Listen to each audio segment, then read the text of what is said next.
Mbolea hizi za kampuni ya Mbolea Minjingu ni mbolea ambazo zinakuja kujibu mapungufu ya afya ya udongo kwenye maeneo yetu ambayo yako tofauti. Lakini la kwanza muhimu zaidi ambayo nimewaeleza wakulima hapa ni kwamba Minjingu tuna mbolea ya kwanza ambayo ni mbolea ya asili kwa 100%, ambayo ndio ile pale kwenye mfuko wa kwanza. Kwa hiyo mbolea hii ni mbolea ya asili kwa 100%, ni kwa sababu imetengenezwa na maozea ya viumbe hai. Kwa hiyo ina sifa za mbolea zote za asili. Moja, inahifadhi unyevu. La pili, inafanya ardhi ya mkulima endelee kuwa hai. La tatu, inatumika kwa kipindi kirefu na mmea. Lakini la nne, inaongeza utifutifu wa ardhi. Maana yake mizizi itakuwa na nafasi kubwa zaidi. Lakini tofauti ya mbolea ya asili nyingine kama samadi na mbolea hiyo ya Minjingu ni kwamba kwenye mbolea hii ya asili ya Minjingu ulichokiweka unakijua. Umeweka mbolea ya asili ndio, lakini ina 28% ya madini ya kupandia, ina 36% ya madini ya kunenepesha na 2.5 madini ya magnesium. Sasa kama ilivyo ile ni mbolea nzuri, lakini sio mbolea nzuri sana kwenye mazao ya muda mfupi, kwa sababu mimea inahitaji virutubisho zaidi ya vile vitatu. Lakini la pili inatoa virutubisho polepole. Kwa hiyo hii sasa hivi tunatoa elimu kwa wakulima wote wa mazao ya muda mrefu. Kwa mfano, una shamba lako la chai, una shamba lako la parachichi, una shamba lako la kahawa, una shamba lako la migomba na miti yote, mimea yote ambayo ni ya muda mrefu, basi tunamwambia aanze kuitumia ile. Sasa kwa sababu ya mapungufu yale ya kuwa na virutubisho vichache, kampuni sasa imezalisha mbolea aina nyingine ambazo ni kama zifuatazo. Tuna mbolea ya kwanza kabisa kwa mazao yote mazao ya nafaka.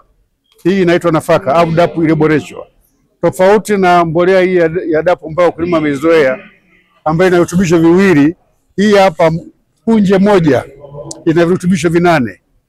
Kwa hiyo tunapendekeza sana wakulima watumie mbolea hii kwa sababu moja, ina uwiano wa virutubisho, ina virutubisho 8.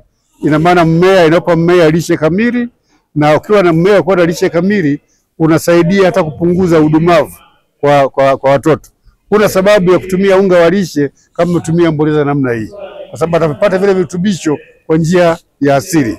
Kwa hiyo hii mbolea ipo kwa ajili ya mazao ya nafaka na mazao ya mikunde. Na kwa jambo zuri kwa mwaka huu, serikali imeweka kiwango kikubwa cha pesa kwenye mbolea hii. Mbolea hii kwa sasa kitaifa haizidi shilingi 54 kwa mfuko wa kilo 50. Ukifananisha na mbolea za kutoka nje, kwa hiyo hii iko chini kwa kati ya 32 na 22 kwa bei za mbolea ya kupandia. Sasa mbolea ya kukuzia, sisi kama kampuni tunawapa mbolea ya wakulima, hii inaitwa Can Plus. Hatumshawishi sana mkulima atumie mbolea za urea. Kwa kawaida wakulima wengi wanatumia DAP, anatumia urea, anatumia Can Plus. Sasa sisi kama kampuni tumekuja kuleta mbolea ambazo zitampunguzia mkulima gharama ya uzalishaji. Anatumia mifuko 2 kwenye ekari moja baada ya mifuko 3. Kwa hiyo akishapandia ile pale, anakuja na kuzia hii mbolea ya Can Plus. Hapa tulichofanya tumeboresha mbolea hii. Tumeacha 27% madini yale ya kukuzia, lakini pia tumemwekea 10% ya madini ya kupandia kwenye mbolea ya kukuzia. Kwa nini tumefanya vile? Ni kwa sababu kati ya vile virutubisho vya mmea 12, cha kwanza muhimu ni kirutubisho cha kupandia. Tunataka tuwe ule wingi wake uwe pale muda wote. Na mbolea hii na yenyewe serikali imeshusha bei. Sasa hivi shilingi 52 kwa hapa Njombe. Ukifananisha na urea iko 75, ukifananisha na kani ya kawaida iko 62. Kwa hiyo ina nafuu kubwa. Baada ya hapo sasa tumetengeneza mbolea nyingine kwa kushirikiana na taasisi za utafiti za mazao husika. Tuna mbolea hii hapa ya pamba ambayo tumezalisha kwa pamoja na taasisi ya utafiti ya Ukiriguru, TARI Ukiriguru, kwa ajili mahususi kwa ajili ya zao la pamba. Ule ukanda wa Ziwa, wakulima waliotumia mbolea hii, mifuko 2 ya kupandia na 1 ya kukuzia, wameweza kuongeza uzalishaji mara 10 kilo za pamba, kutoka wastani wa kilo 250 mpaka 300 mpaka kilo 2800. Kwa hiyo hatua kubwa, itamsaidia mkulima kuongeza kipato na kuwa na maisha bora zaidi. Mbolea ya pili ambayo tumezalisha kutokana na ile ya kwanza ni mbolea ya kahawa. Mbolea ya kahawa vile vile tumetengeneza na taasisi ya utafiti wa kahawa Moshi TAKRI, na hii wakulima waliotumia wamefurahishwa sana na uzaaji.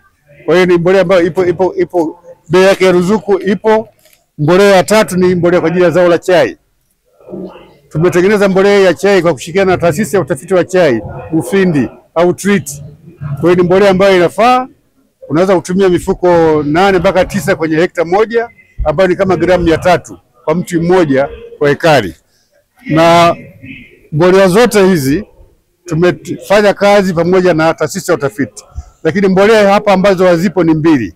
Tuna mbolea pia kwa ajili ya tumbaku, ipo na iko ndani ya ruzuku, na mbolea ya mwisho ambayo ndio toleo letu jipya, tumetengeneza mbolea ya kukuzia SCA mpya.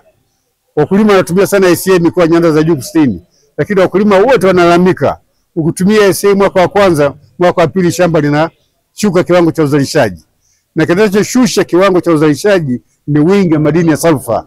Kwa sisi kama kampuni ya mbolea Minjingu tumetengeneza SCA mpya ambayo punje moja ina virutubisho vinne, ina 21% madini yale ya kukuzia, lakini yale madini ya sulfa ambayo ndio yanakuja kuchosha ardhi. Kule kwenye SCA ya kawaida kuna 24%. Sisi kwenye SCA ya kwetu tuna 12%. Lakini pia ndani ya punje ile moja tumeongeza tena 10% madini ya kupandia na 15% madini ya kunenepesha. Kwa hiyo punje moja ya SCA ya kwetu tuliyotengeneza inakuwa na virutubisho vinne, na yenyewe tumefanyia utafiti na TARI Uyole. Matokeo walioyaona ni kama ifuatavyo: kwenye ngano na mahindi unaongeza uzalishaji kwa tani moja kwa eka. Kwa hiyo iko vizuri na iko salama. Kwa hiyo ndio lengo kubwa la kuja kuelimisha. Sasa tutafanyeje zaidi nje ya mkutano huu? Tutatengeneza mpango kazi na chama cha ushirika mkoa wa Njombe, namna ya kuelimisha wakulima kwa kuwa na demo nyingi vijijini ili waweze kujifunza. Kiwanda kiko Arusha, kiko katikati ya Babati na Manyara, lakini namna kuwafikia wakulima karibu kuna namna 3. Ya kwanza ni kuwa na kiwanda kidogo huku, lakini la pili ni kuwa na magala karibu na wakulima. Tuna gala kwa mkoa wa Njombe kwa mfano, tuna gala hapa Njombe, tuna gala Mlangali, tuna gala Makambako. Kwa hiyo huo ni karibu wa zaidi, lakini nje ya magala tunao mawakala karibu 50 kwenye mkoa huu ambao wanakuja kuchukua mbolea kwenye ile magala 3 na kwenda kuwauzia wakulima kule karibu na walipo. Kwa hiyo haya ndio tunayoyafanya.